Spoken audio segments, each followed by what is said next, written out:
থাকার কথা ছিল জেলা সিভিল সার্জন কার্যালয়ের জরুরি দাপ্তরিক টেবিলে, কিন্তু তিনি তখন ব্যস্ত প্রাইভেট হাসপাতালের এসি রুমে লাখ টাকা কামানোর ধান্দায়।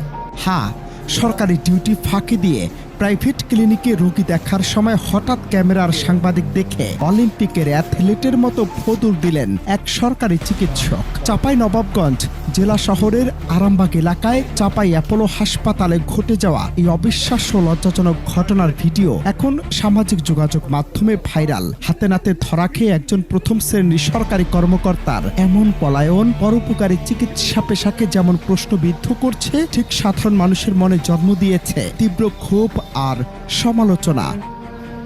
এবার প্রশ্ন হলো, ঠিক কি ঘটেছিল সেই দুপুরে? অভিযুক্ত চিকিৎসক মোহাম্মদ ইনজামামুল হক, যিনি চাঁপাইনবাবগঞ্জ সিভিল সার্জন কার্যালয়ে মেডিকেল অফিসার কোঅর্ডিনেটর হিসেবে কর্মরত। সরকারি অফিস চলাকালীন সময় তিনি চাঁপাই অ্যাপোলো হাসপাতালে বসে দিব্যি রোগীদের আল্ট্রাসোনোগ্রাম করছিলেন। ঠিক সেই মুহূর্তে কয়েকজন গণমাধ্যম কর্মী উপস্থিত হলে ভিডিও ধারণ করতেই ঘটে এই অভাবনীয় দৃশ্য। কোনো প্রশ্নের উত্তর না দিয়ে রোগী এবং স্টেথোস্কোপ ফেলে চেয়ার থেকে এক লাফে উঠে সোজা হাসপাতাল থেকে বের হয়ে দৌড়ে হাওয়া হয়ে যান এই ডাক্তার।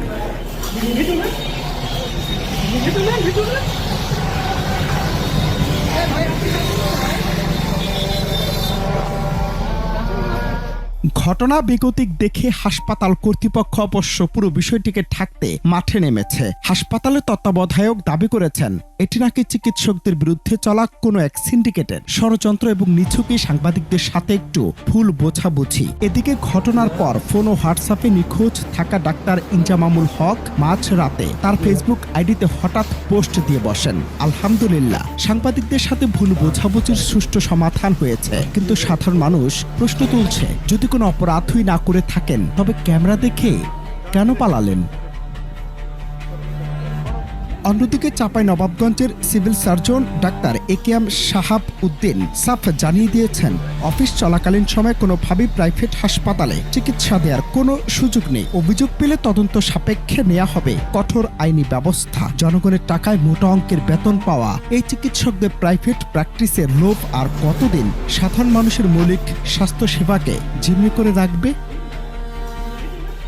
অনন্ত Hasan Masud, Bangla TV news desk.